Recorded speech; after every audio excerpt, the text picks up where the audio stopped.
I would like to dedicate the drasha of this Shabbat to the elevation of the neshama of a very special woman, Shafiyeh Bat Mazal, Tiyeh Nishmata Tirudat B'Torah Hayim. I had the zechut to know this woman only at a later age, and she was a very special person by her devotion to her family.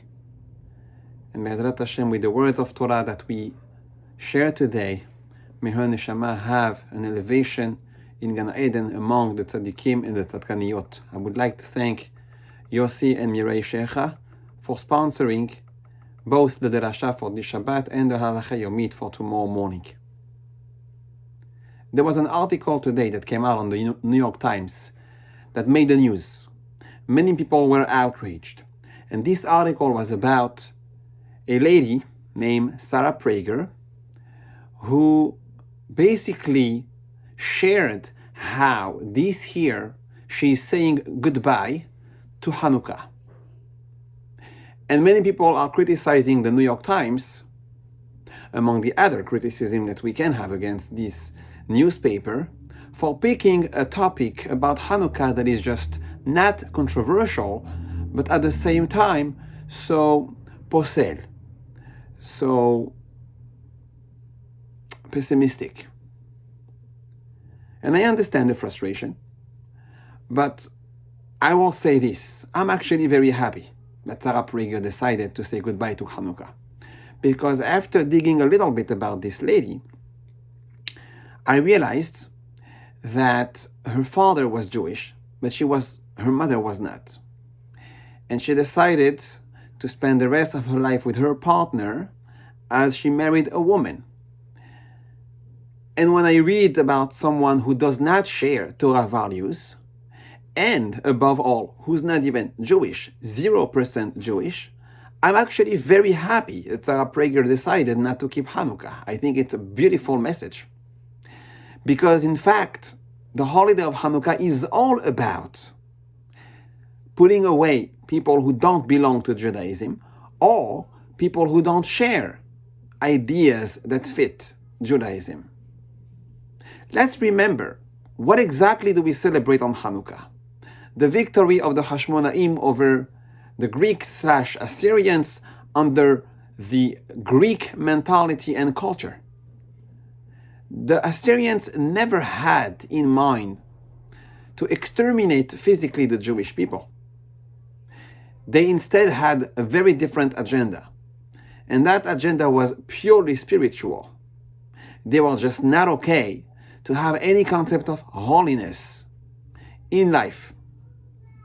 And the Hashmonaim fought the fight of bringing light, bringing spirituality, bringing Torah and mitzvot, bringing kedusha, holiness, into our Jewish homes.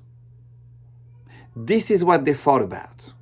And there is nothing worse and nothing more ironic than a family who would celebrate Hanukkah together with a Christmas tree, because that is exactly the symbol that the Hashmonaim were trying to fight at their time. So if you celebrate Hanukkah with a Christmas tree, you are actually on the side of the Jews who were against the Hashmonaim, or the ideals that the Hashmonaim were fighting about. So I am very happy that Sarah Prager decided not to celebrate Hanukkah. And I would like to add at this occasion that for us, who Baruch Hashem celebrate so proudly and so authentically the holiday of Hanukkah, here is what we need to remember. Mitzvah ner ish ubeto. Hanukkah is a holiday that is about the home. Is a holiday that is about family.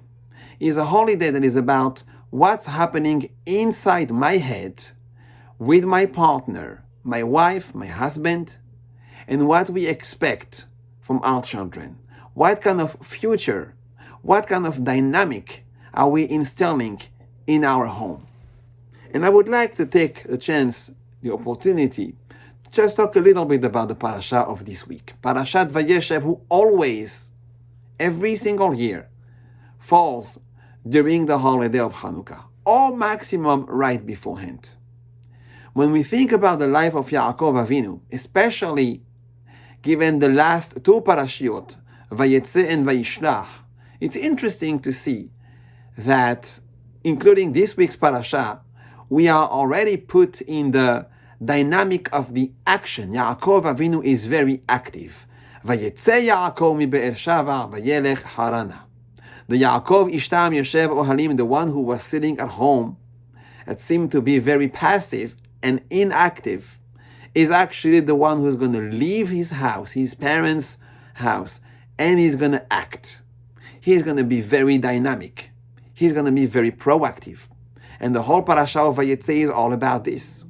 The whole parasha of Vayishlach Yaakov malachim lefanav. Yaakov continues. He struggles, and Baruch Hashem, he succeeds. But he is a man of action. He becomes a man who is not just stuck in the four amot of the halacha. But then comes this week's parasha.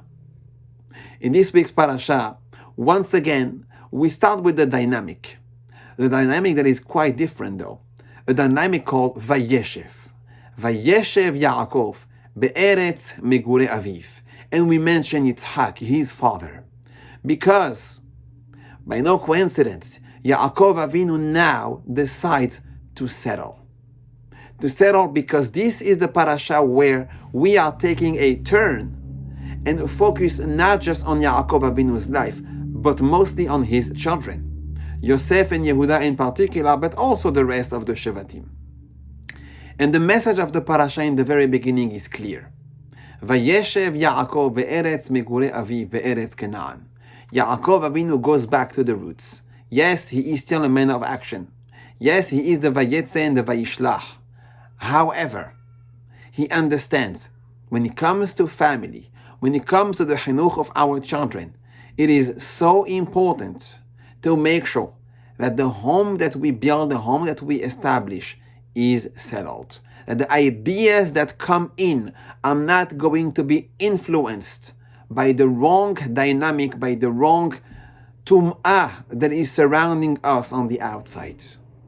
I always heard that most of the chinuch that we give to our children is around the Shabbat table. The way that we spend our meals on the Shabbat, by the Zemirot Shabbat, by the Divrei Torah, by the positive energy that is surrounding the table, and to take the time to spend with our children, with our spouse. No distraction, no cell phones, nothing of the sort. That is when we establish a very strong foundation in our family. And the same way that Shabbat does that to us, Hanukkah is that extension as well. Hanukkah also reflects the idea of the Vayeshev Yaakov. Hanukkah is also milashon chinuch, the way that we are going to raise our children. And the effect is actually very interesting. Hanukkah is mentioned in Masechet Shabbat. And we have a lot of similarities between Shabbat and Hanukkah. We light Nerot Shabbat, and we also light the Nerot Hanukkah. The Nerot represent our children. The Gemara said that when a person is careful with Nerot Shabbat, he will have Banim, Talmidei Chachamim. And so too, Hanukkah is the holiday of lights, the holiday of the Chinuch. Hanukkah milashon Chinuch, lights our children again. But there is a double effect.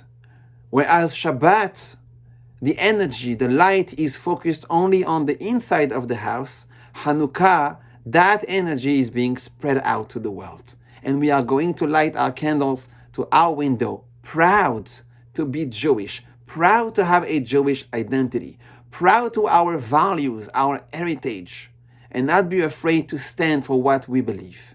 But again, always from within, always from the house, ner ish ubeto, and only then we can hope to make our children, our family, a stronger one, a better one, and influence the entire world with the true light, Torah, mitzvot, ma'asim tovim, and true Jewish pride. Shabbat shalom u'barach.